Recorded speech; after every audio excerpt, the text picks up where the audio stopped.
오늘도 예배하는 모든 심령마다 우리 주님이 채워주시는 놀라운 은혜와 평강과 사랑이 가득한 복된 주일 예배 되시기를 주님의 이름으로 간절히 축원을 드립니다.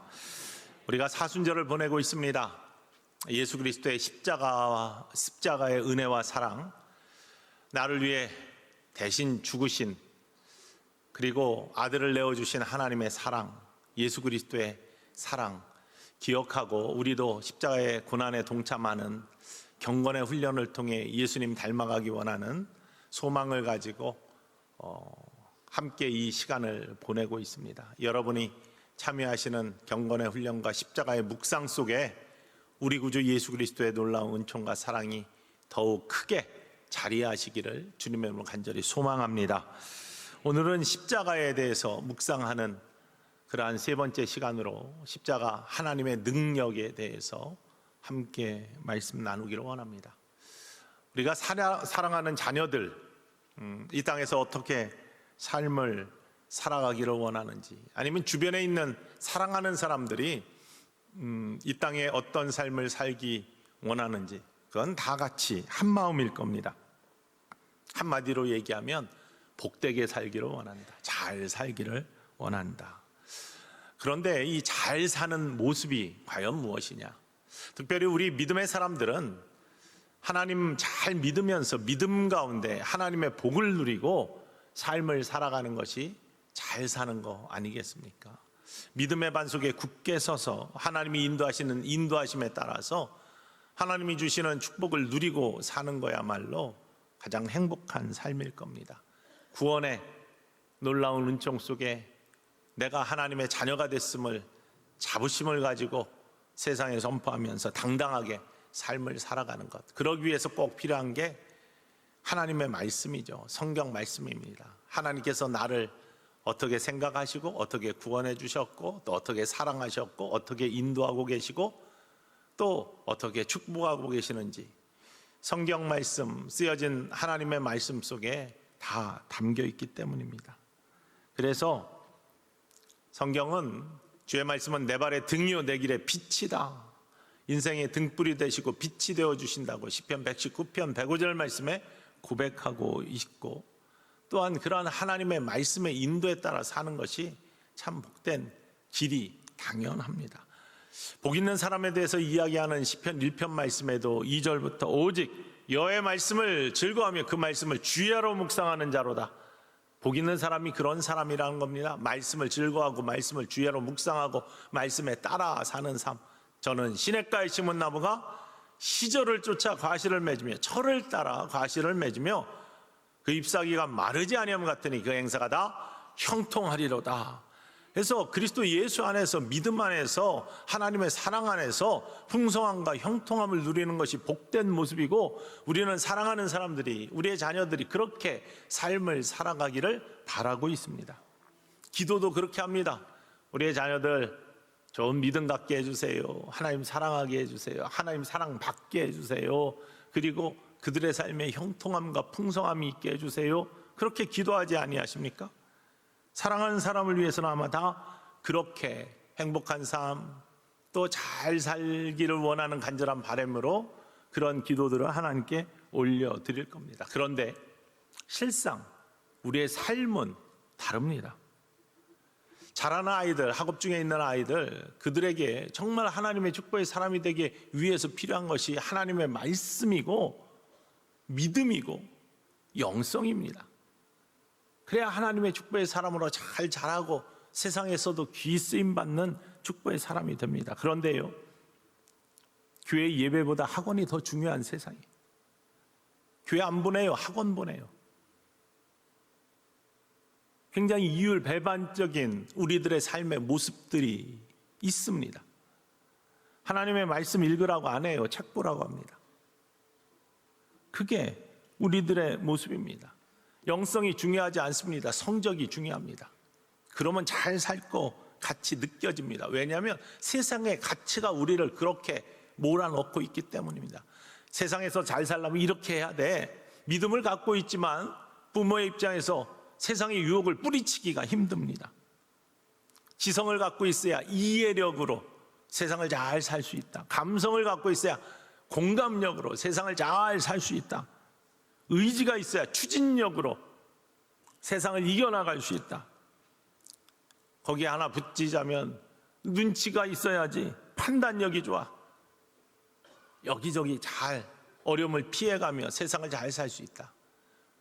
근데 믿음을 갖고 있는 부모들도 내가 영성이 있어야지, 영적인 능력이 있어야지 세상을 이길 수 있다, 이렇게 이야기하지는 않어요. 그건 뒷전으로 밀려납니다. 세상의 가치에 우리가 지배당하고 있습니다. 다 중요합니다. 지성도, 감성도, 또 이렇게 추진할 수 있는 그러한 의지도, 그리고 눈치도 다 살면서 필요한 모습입니다. 그러나 그보다 더 중요한 것이 무엇인지, 여러분 이런 것들 다 갖추었다고 세상에 다 성공하고 다 좋은 대학 가고 열심히 공부한다고 모두가 좋은 대학 가면은 전부 다 열심히 공부할 수 있게, 각각의 달란트가 다르고 하나님이 주신 그러한 은사가 다른 겁니다. 그런데 모두 다가 똑같은 곳만 바라보며 세상의 눈은 거기를 향해 달려가려고 하고 있습니다. 그래 열심히 해서 세상의 가치를 쫓아 좋은 대학을 갔다고 합시다. 그러면 그 사람의 삶이 행복합니까? 물론 기회가 더 많을 수 있습니다. 좋은 학력을 갖고 있으면 기회가 더 많을 수 있습니다. 그렇지만 그것이 그의 삶에 더 형통함과 더 나은 하나님의 축복의 길로 인도함을 받을 수 있을까요? 제가 아는 어떤 목사님이 자녀가 둘인데 둘 다 의사가 되었습니다. 아들은 내과 의사인데요, 한 번은 아들이 아버지한테, 목사님 아버지한테 푸념을 하더랍니다.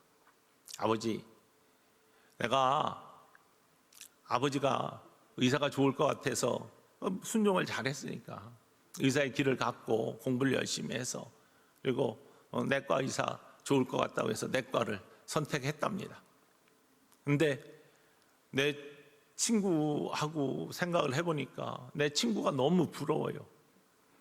그 친구는 자라날 때 같이 자라나면서 신앙생활 열심히 같이 했는데 자기보다 더 열심히 신앙생활을 했대요. 공부에는 취미가 없다고 자기는 다른 거 사업하겠다고 그러면서 아예 공부는 좀 뒷전으로 밀고 교회 생활을 열심히 하고 교회 헌신을 열심히 하고 학생 때부터 그러면서 정말 신실하게 성실하게 삶을 살았는데, 고등학교 졸업하고 대학을 안 가겠다고 하고서 스시집에 가서, 일식집에 가서 일식하는 것들을 배웠대요. 그리고 나서 자기는 대학 가서 열심히 공부하고 이런데 방학 때 와서 만나면 너무나 즐겁다고, 너무 좋다고 하면서 그러다가 잘 배우고 나서 스시집을 차렸대요. 일식집을 차려가지고 운영을 하는데 성실하고 신앙이 좋고, 그러니까 하나님이 그를 형통케 하셨어요. 지금은 스시집 큰 거를 3개를 운영하는데 자기가 직접 안 하고 매니저를 두고 잘 관리를 하면서 아주 시간도 많아, 취미생활하고 여행도 많이 하고 교회에서 부르면 달려가서 교회 섬기고 너무나 행복하게 산다고 그러는 거예요. 자기는 하루 종일 병원에 얽매여 있으면서 교회에서 불러도 교회도 자주 못 가고 섬기고 싶어도 섬기면 시간을 내지 못하고 이러면서 사는데, 아버지 나는 학비 융자 받아가지고 지금도 학비 갖고 있는데 그 친구는 갚을 돈도 하나도 없고 나보다 11조를 3배나 더 하고 공부는 내가 더 많이 했는데 그 친구는 하나님이 축복하셔서 너무나 더 잘 살고 있는데 어떤 게 더, 이러면서 푸념을 하더랍니다. 물론 삶의 가치가 경제적인 유익이나 이런 것으로 다 파악할 수는 없어요. 그러나 적어도 즐겁고 행복하게 살고 있는 그의 모습 속에 하나님이 축복하신 축복의 흔적이 있는 것이죠. 이후에서도 많은 부모들이 치맛바람이 있습니다. 좋은 대학 가기를 바랍니다. 다 부모들의 마음입니다. 그런데 그렇게 하느라고 막 너무 부실해서 좋은 대학에 갑니다. 하버드 가고 스탠포드 가고 다 갑니다. 프린스턴도 가고. 그런데 가서 실패하는 학생들을 종종 봅니다. 좋은 데 갔어요. 다 최고의 사람들이 모여 있으니 경쟁이 더 심합니다. 그러다 보니 못 따라가고 고등학교 때 A만 맞던 사람이 처음으로 B를 맞으면 자존감이 떨어지고 이러면서 술 마시고 마약에 손대고 폐인이 되는 사람들 종종 나타납니다. 어떤 것이 더 하나님의 축복의 사람으로 우뚝 서 행복한 삶을 사는 것인가? 삶에 가장 필요한 것이 무엇인가? 정말 삶을 보람있게 만들고 즐겁게 만들고 행복하게 만드는 그런 모습이 무엇인가? 때론 우리가 십자가를 묵상하면서 십자가는요, 우리를 굉장히 당황스럽게 만듭니다. 십자가, 특별히 아직 믿음이 연약한 자들은 십자가를 바라볼 때 잘 이해가 안 갑니다. 세상이 가치로 삼는 지성, 판단력, 상식 이런 걸로 이해가 안 가기 때문입니다. 믿음이 없는 세상 사람들에게 십자가에서 달리신 예수님의 고난 이거 이야기하면 이해하지 못합니다. 왜냐하면 십자가를 통해 하나님께서 하신 일은 다른 게 아니라 오늘 본문 20절 말씀이기 때문이에요. 읽어볼까요? 지혜 있는 자가 어디 있느냐? 선비가 어디 있느냐? 이 세대의 변론가가 어디 있느냐? 하나님께서 이 세상의 지혜를 미련하게 하신 것이 아니냐? 하나님 앞에서는 모두가 미련해지는 자가 됩니다. 십자가 앞에서는요, 상식이 통하지 않습니다. 지성이 통하지 않습니다. 왜? 전지전능 전선하신 하나님이, 모든 걸 다 하시는 하나님, 모든 능력을 다 가지신 하나님, 모든 선함이 가득 차 있으신 하나님인데 왜 아들을 십자가에서 죽여요? 왜 예수님이 십자가에 못 달려 못 박혀서 돌아가셔야 됩니까? 아니, 하나님은 능력의 하나님이신데 표적을 보여주셔야지. 엘리사의 집을 둘렀던 아람 군대 뒤에 불말과 불병거들로 엘리사를 지키고 있던 그러한 표적, 적을 이길 수 있는 능력들, 이게 하나님께 다 있으신데 예수님이 죄 지은 게 아닌데, 예수님이 죄가 있으신 분이 아닌데 왜 십자가의 고난을 받으십니까? 그게 지성으로 설명이 됩니까? 그게 논리적으로 이해가 갑니까? 그러니까 세상에 있는 사람 십자가를 바라봐도 저건 미련한 것이라고 하고 의미 없이 생각합니다. 오늘 말씀에도 유대 사람들은 표적을 구하고 헬라인들은 지혜를 구한다고 되어 있어요. 유대인들은 표적을 구하는데 익숙해 있는 사람들이었습니다. 예수님에게도요, 유대인들이 와가지고 예수님 표적을 좀 보여주세요 라고 자주 요구했습니다. 성경에 보면 예수님께 표적을 구하는 유대인들의 모습으로 꽉 차 있습니다. 마태복음 12장 38절과 39절에도 대표적으로 그 모습이 나타나 있는데 함께 읽어볼까요? 그때 서기관과 바리새인 중 몇 사람이 말하되 선생님이여 우리에게 표적 보여주시기를 원하나이다. 예수께서 대답하여 이르시되 악하고 음란한 세대가 표적을 구하나 선지자 요나의 표적밖에는 보일 표적이 없느니라. 예수님이 다니시면서 많은 곳에서 표적을 보여주셨어요. 병자가 고쳐지고 죽은 자가 살아나고 이런 표적이 나타났습니다. 그랬더니 서기관들과 유대인들이 와가지고 우리에게도 표적을 좀 보여주세요. 그 표적 때문에 무리들이 따라다녔잖아요. 표적이 중요합니다. 표적이 때로는 사람들의 관심을 이끌고 사람들을 집중시킵니다. 그런데 그게 멀리가 오래 가지가 않아요. 무리가 따라다녔지만 금방 흩어져요.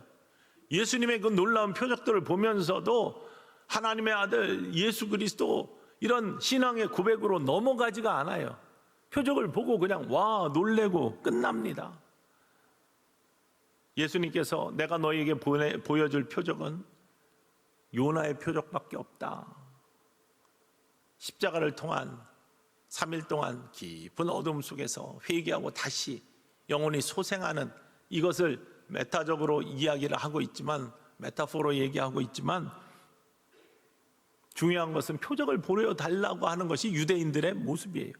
사실상 구약 성경에도 이런 표적을 구하는 모습이 많이 나와 있습니다. 유대인들의 특성입니다.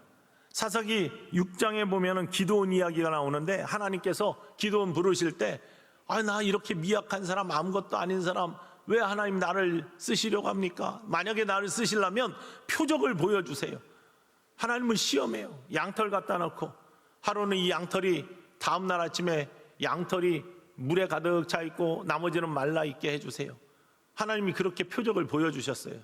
그랬더니 다음에는 거꾸로 이 양털은 마르고 주변은 적게 해주세요. 뭐 이렇게 거꾸로 또 표적을 보여달라고 합니다. 하나님이 그대로 표적을 보여주십니다. 모세도 하나님께서 부르실 때 출애굽기 4장에 보면은 나 이렇게 연약하고 도망와가지고 40년 동안 양만 치고 있었던 나를 하나님은 어떻게 쓰시려고 합니까? 나를 쓰시려면 표적을 보여주세요. 내 지팡이를 던져라. 뱀이 돼요. 꼬리를 잡아라. 다시 지팡이가 됩니다. 표적을 보여주세요. 하수의 물을 피가 됩니다. 내 손을 가슴에 넣어라. 다시 빼. 운등병이 바랍니다. 다시 손을 넣어서 다시 빼라. 온전해집니다. 표적을 구하고 표적을 보여주십니다.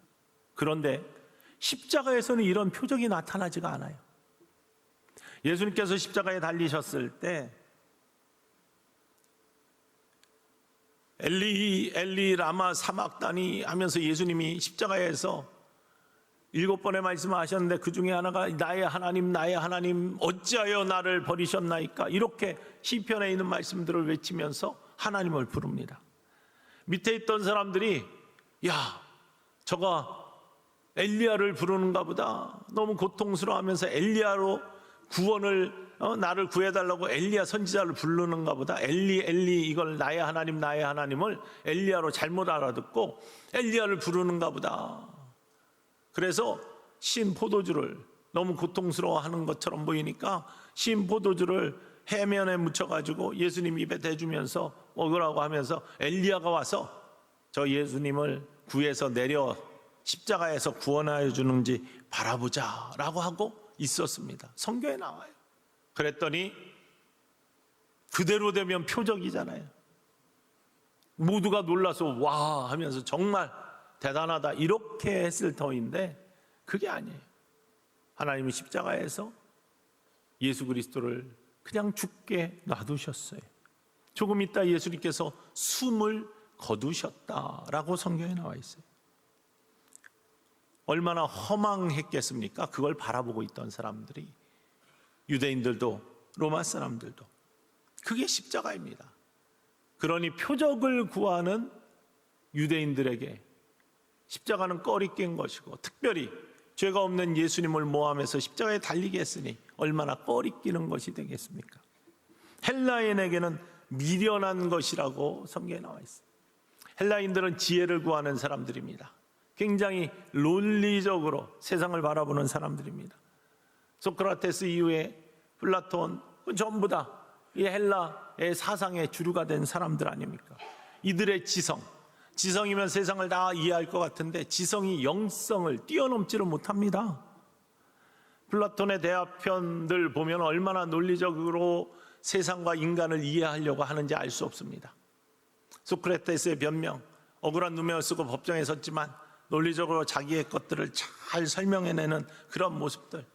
감옥에 친구가 와서 너 억울하게 죽으면 안 돼, 도망쳐야 돼, 탈옥해야 돼 라고 이야기하는데 크리토네라는 책에선 그렇게 살면 안 돼, 윤리에 대해서 이야기합니다. 나는 감옥에서 나갈 수가 없어. 파이도네라는 책에서는 나는 독배를 자신 있게 마실 수 있어. 영혼은 불멸해. 영혼 불멸에 대해서 논리적으로 설명을 하고 있습니다. 향연이라는 책에서는, 심포지엄이라는 책에서는 사랑이 무엇인지에 대해서, 사랑의 본질에 대해서 많은 사람들과 토론하면서 사랑의 본질을 논하고 있어요. 테아이테토스라는 책에서는요, 덕에 대해서, 아레테, 덕은 무엇인지, 그 다음에 지혜, 지식의 본질은 무엇인지, 이런 것들을 논리적으로 다 설명을 하고 있습니다. 그런데 이런 모든 것들이, 이런 논리들이 십자가에서는 통하지가 않아요. 이해가 안 가는 겁니다. 논리적으로 설명이 안 되는 겁니다. 말씀드린 것처럼 전지전능 전선하신 하나님, 왜 그 하나님이, 선하신 하나님이 악에게 지는 것처럼 보이지? 십자가는 지는 거잖아요. 죽음이잖아요. 절망이잖아요. 악이 선을 이기는 것처럼 보이잖아요. 전능하신 하나님인데, 전선하신 하나님인데 논리적으로 이해가 안 가는 겁니다. 그러니까 미련하다고 하는 겁니다. 이길 수 있는데, 온전해질 수 있는데 왜 당하고만 있냐? 이게 이방인들의 눈입니다. 세상 사람들의 눈입니다. 우리 믿음의 사람들을 바라보는 그러한 안타까운 눈이 바로 머리로 이해하려고 하는 그들의 모습입니다. 그래서 22절과 23절에 성경이 오늘 본문 말씀에 이렇게 이야기하고 있어요. 읽어볼까요? 유대인은 표적을 구하고 헬라인은 지혜를 찾으나 우리는 십자가에 못 박힌 그리스도를 전하니 유대인에게는 거리끼는 것이요 이방인에게는 미련한 것이로되. 유대인들에게는 꺼리끼는 것이고 이방인들, 헬라인들에게는 미련한 것입니다. 믿음이 없는 사람들에게는요, 그렇게 보이는 거예요. 십자가가. 예수님 믿는 게 미련하고 꺼리끼게 보여지는 겁니다. 여전히 십자가 붙들고 사는 우리들을 세상은 그렇게 바라보고 있습니다. 그런데요, 교회 다니면서도 그런 모습을 갖고 있는, 여전히 저 논리적으로 말이 안 돼 라고 이야기하는 사람들도 있습니다. 십자가는 이해의 대상이 아닙니다. 십자가는 믿는 겁니다. 믿음의 대상입니다. 십자가는 하나님의 능력입니다. 믿을 때 그 능력이 나타나는 겁니다. 우리는 하나님을 다 이해할 수가 없습니다. 하나님의 놀라운 무한한 사랑도 능력도 우리의 머리로, 우리의 상식으로 다 이해가 안 가요. 돌스토이가 하나님에 대한 이해를 어떻게 설명하냐면 비유로, 하나님은 바다같이 무궁하신 분이다. 하나님의 사랑은 바다같이 무궁한 사랑이잖아요. 그런데 그걸 이해해 보려고 하는 것이 우리의 지식체계인데 그거를 그물로 비유했습니다. 그물이 바닷물에 쓱 담겨요. 그러면 뭔가 담은 것 같이 보여. 아, 하나님은 이런 분이구나 라고 뭔가를 알아챈 것처럼 그렇게 느껴져요. 그물이 물에 담겼으니까, 바닷물에. 아, 이런 거구나 하고서 싹 끌어올리는 동안 하나님이 어떤 분인지 다 빠져나가. 아무것도 남지 않아. 우리는 하나님을 결코 다 이해할 수도 없고 온전히 다 파악할 수도 없다는 것이 우리들의 한계입니다. 그런데요, 하나님은요, 믿으면 보이기 시작합니다. 하나님을 믿으면, 예수 그리스도의 십자가의 은혜를 믿으면 하나님의 놀라운 능력이 보이기 시작합니다. 십자가는요, 이해하면 아무것도 안 남지만 믿으면 죄사함의 능력이 우리 믿음의 눈에 보이기 시작합니다. 믿음의 안경을 쓰면은 그때부터 하나님의 영적인 권능의 역사들이 보이기 시작합니다. 믿으면 들리기 시작합니다. 영의 귀가 열려 하나님의 음성이 들립니다. 나를 향한 하나님의 사랑, 나를 인도하시는 하나님의 놀라운 은혜의 목소리가 들리기 시작합니다. 그리고요, 그 하나님의 나를 향한 사랑에 응답하며 우리의 죄를 고백하게 됩니다. 십자가를 믿으면 하나님의 사랑을 깨닫고 우리도 하나님을 사랑하게 됩니다. 하나님을 사랑하게 되면 하나님의 사랑의 빛, 은혜의 빛이 우리의 심령을 비춰요. 그러면 그동안 어두워서 보이지 않던 먼지들, 때들, 더러움들이 보이기 시작합니다. 그동안 어두움 속에 있었기 때문에 안 보였던 거예요. 그런데 은혜의 빛, 사랑하게 되면 은혜의 빛이 비치고 사랑의 빛이 나의 심령을 비춰서 내 죄가 보여요. 내 죄가 보이니까, 죄가 깨달아지니까 회개의 영이 나에게 임하고 내 입술로 죄를 고백하게 되는 은혜를 입는 겁니다. 그게 믿음입니다. 십자가는 믿는 겁니다. 십자가는 믿을 때 하나님의 능력을 체험하실 수 있고 하나님의 능력 안에 거하실 수 있고 하나님의 능력을 이루어 가실 수 있는 복된 사람들이 될 수 있음을 기억하시기를 주님의 이름으로 간절히 축원을 드립니다. 그래서 24절 말씀에 이렇게 이야기합니다. 읽어볼까요?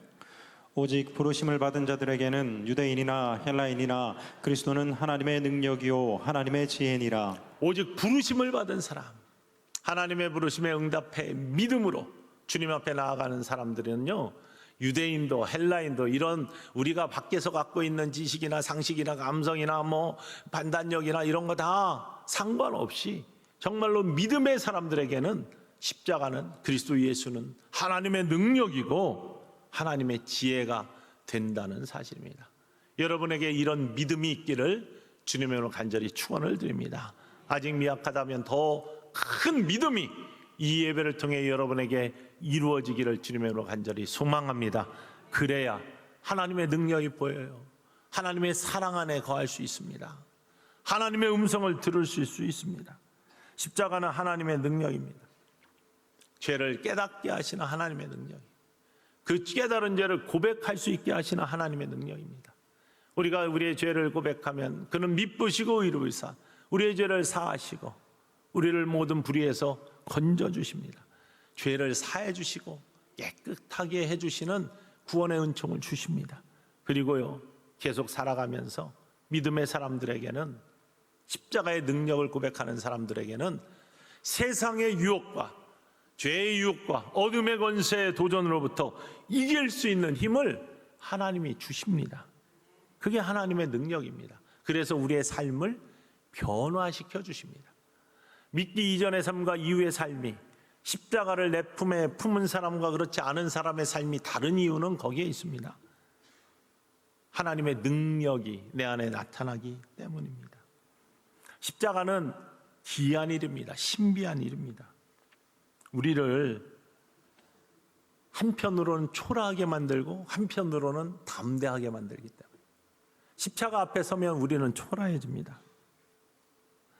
십자가는요, 하나님의 능력인데 사람의 능력으로는 이 하나님의 놀라운 능력이 잘 이해가 안 가요. 그러니까 초라해집니다. 하나님의 사랑을 다 헤아릴 수가 없어서 우리가 너무나 초라해집니다. 우리가 작아 보이게 됩니다. 그래서 19절 말씀에 예언자의 말씀을 비루어서 이렇게 이야기합니다. 함께 합독해 볼까요? 기록된 바 내가 지혜 있는 자들의 지혜를 멸하고 총명한 자들의 총명을 폐하리라 하였으니. 십자가에 서면 어떤 지혜 있는 자도 총명한 자도요, 그 앞에 지혜가 사라져요. 총명이 사라집니다. 왜? 세상의 것으로 다 헤아릴 수가 없기 때문에. 선지자 이사야를 통해서 하나님은 이 말씀을 미리 주셨습니다. 오늘 이 말씀이 이사야 선지자의 하나님의 음성 속에 들어있기 때문에 29장 14절 말씀에 함께 읽어볼까요? 그러므로 내가 이 백성 중에 기이한 일, 곧 기이하고 가장 기이한 일을 다시 행하리니 그들 중에서 지혜자의 지혜가 없어지고 명철자의 총명이 가려지리라. 기이한 일을 행하는데 그거는 다른 것이 아니라 우리 구주 예수 그리스도의 십자가의 고난입니다. 이 십자가의 놀라운 은혜와 사랑의 고난을 내가 행할 것인데 그거는 지혜가 사라지고 총명이 사라지는 일이다. 사람들을 초라하게 만들고 멍청하게 만드는 일이다 라고 말씀하시는 겁니다. 또 한편으로는 이 십자가를 통해서 우리들은 담대해지고 변화의 삶을 살고 하나님의 능력을 부여받는 삶을 살기 때문에 이 십자가는 얼마나 기이한지 알 수 없습니다. 사실 하나님의 능력은 우리가 헤아릴 수 없는 것이, 이 강대상을 보면은 이 강대상도 있고 제단도 있고 여러 가지가 있어요. 우리 영아부 아이들, 유치부 아이들 여기에 가득 풀어놓고 이것 좀 옮겨봐라, 힘을 앞에서 옮겨봐라. 못 옮깁니다. 그들의 능력 밖의 일입니다. 그런데요, 어른들 두 사람만 올라오면 이거 옮깁니다. 어른이기 때문에 옮겨요. 능력이 있기 때문에. 아이들에게는 그 능력이 없어요. 근데 어른들에게는 있어요. 이게 차이입니다. 우리 사람들이 능력의 한계는 뭐냐? 우리가 할 수 없는 일들이 너무나 많다는 겁니다. 어린아이들이 이거 못 옮기는 것처럼 우리도 할 수 없는 일들이 너무 많아요. 알 수 없는 것들이 너무 많아요. 근데 하나님은 어른과 같은 전능하신 분이에요. 능력이 있으신 분이에요. 그러니 뭐든지 할 수 있는 분입니다. 그게 구원입니다. 할 수 있는 모든 것들을 갖고 계신 분. 그런데 우리가 그것들을 잘 이해를 못해요. 아이들이 그래서 어른들한테 뭐가 필요하면 달라고 구하고 찡얼대고 하는 겁니다. 우리도 마찬가지예요. 우리가 알 수 없으니 하나님께 달라고 구하고 외치고 부르짖는 거죠. 이게 영적 원리에서 그대로 적용이 됩니다. 성경은 고린도전서 1장 25절에 이렇게 고백하고 있습니다. 읽어볼까요? 하나님의 어리석음이 사람보다 지혜롭고 하나님의 약하심이 사람보다 강하니라. 하나님의 어리석음이 사람보다 지혜롭다고 했어요. 하나님의 약하심이 사람보다 강하다고 했습니다. 이게 진리입니다. 그 하나님이 우리에게 십자가를 허락해 주셨습니다. 우리는 초라하게 보이고 때로는 황망하게 보이는 그 십자가이지만 이 십자가는 신비이고 하나님의 능력입니다. 그래서 우리가 다 알 수 없어요. 그러나 그 십자가의 능력을 믿을 때 그 속에서 하나님의 능력의 역사가 우리의 삶에 나타날 줄 기억하시기를 주님의 이름으로 간절히 축원을 드립니다. 사람을 바꿉니다. 옛사람을 벗어버리고 새 사람이 되는 거듭남의 놀라운 은총을 주실 뿐만 아니라 사람들이 세속의 삶에서 경건의 삶으로 진실되게 변화되어가는 능력이 십자가 안에 담겨져 있습니다. 믿으면 이루어집니다. 믿을 때, 진정으로 십자가의 능력을 믿을 때 놀라운 하나님의 역사가 나타납니다. 그래서 오늘 시작하면서 이렇게 선포하는 겁니다. 십자가의 도가 뭐라고요?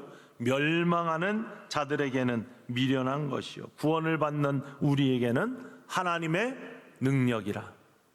세상 사람들에게는 미련해 보여요.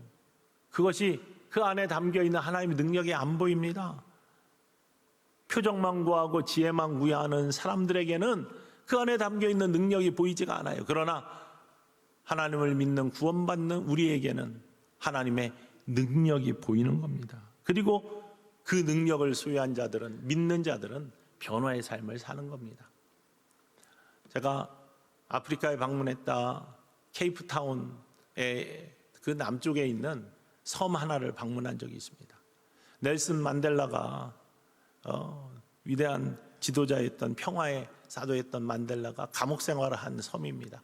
바람과 파도가 엄청나가지고 그 섬에서 탈출할 수가 없어요. 그래서 감옥으로 삼은 곳입니다. 원래는 폐병 환자 치료하던 예전에는 그런 사람들 격리하던 곳이었는데 그것이 바뀌어서 감옥으로 이렇게 삼았던 곳입니다. 제가 직접 가서 만델라가 수감되었던 작은 독방, 그리고 정말로 그 앞에 있는 여러 사람들, 혼자 독방 수감 생활한 게 아니라 계속 그 옆에도 다 방들이 있는데요. 그 사람들이 함께 그래도 운동을 시킨다고 조그만 운동장이 하나 있습니다.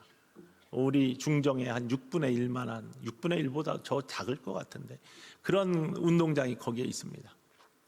그런데 만델라는요, 그 수감 생활을 하면서 원래 믿는 사람들이었지만 십자가의 사랑과 십자가의 능력을 더 구체적으로 체험하고 고백한 사람입니다. 십자가의 능력, 십자가의 은혜를 체험한 그는요, 거기서 한 것이 무엇이냐면, 예수님은 고난 속에서도 우리에게 소망을 주신 분, 구원의 또 부활의 소망을 주신 분, 나에게도 이런 고난이 있지만 내가 소망을 가지고 삶을 살아야 되겠다라고 하면서 그가 한 일이 채소를 심은 거예요. 그 조그마한 운동장 한켠에 채소를 심어서 봄이 되면 채소를 심어가지고 그것이 자라나는 모습을 보면서 소망을 꿈꾸고 하나님의 생명을 꿈꾸고 미래를 기대했어요. 그러면서 그 고난을 견뎌나갔습니다. 뿐만 아니라 그가 석방된 후에도 얼마나 고통을 당했습니까? 백인들의 압제 속에서 얼마나 큰 어려움을 겪었습니까? 증오하고 징벌할 수 있는데 그가 나중에 대통령이 되어서도 용서와 사랑의 정책을 폈습니다.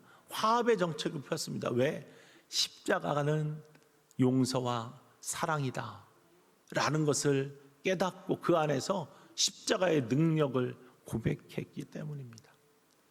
십자가의 능력, 하나님의 능력을 믿음으로 바라본 사람은요, 삶이 바뀝니다.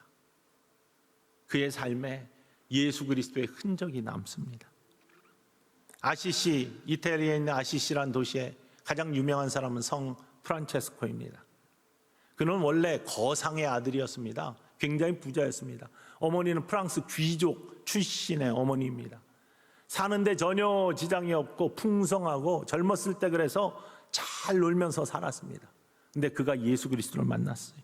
십자가의 은혜를 받았습니다. 그리고 그가 믿음의 눈이 떠질 때 십자가의 능력 속에 있는 하나님의 사랑을 깨닫고 그는 거부이지만요, 가난해서 가난한 사람과 함께 산 게 아니라 가난한 자들을 돌보는 삶으로, 자연과 함께하는 삶으로, 하나님의 신실한 종으로 평생을 삶을 살아갔습니다. 삶을 바꿔놓았습니다. 십자가가. 그러니 십자가는 하나님의 능력입니다. 사람을 복되게 만드는 축복의 통로입니다. 십자가, 우리가 이 사순절 기간 십자가를 믿는 믿음과 묵상하는 가운데 여러분의 믿음의 크기가 커지고 깊이가 깊어지고 믿음의 눈이 떠지고 믿음의 귀가 열려서 예수 그리스도께서 나를 위해 죽으시고 나의 죄를 위해 대신 속죄 제물이 되셨다는 놀라운 은혜를 꼭 깨달으시고 믿음으로 다시 한번 고백하실 수 있는 은총의 시간 되기를 주님의 간절히 축원을 드립니다. 십자가를 믿을 때 능력이 나타납니다. 회복의 능력이 나타납니다. 온전함의 능력이 나타납니다. 위로의 능력이 나타납니다. 하나님의 축복의 능력이 나타납니다. 그 능력을 경험하시고 사랑과 소망과 하나님의 축복으로 여러분의 삶이 바뀌어져 나가는 은혜의 삶의 이 십자가를 꼭 붙드는 사순절, 그리고 오늘의 사순절 세 번째 주일 예배가 되기를 주님의 이름으로 간절히 축원을 드립니다.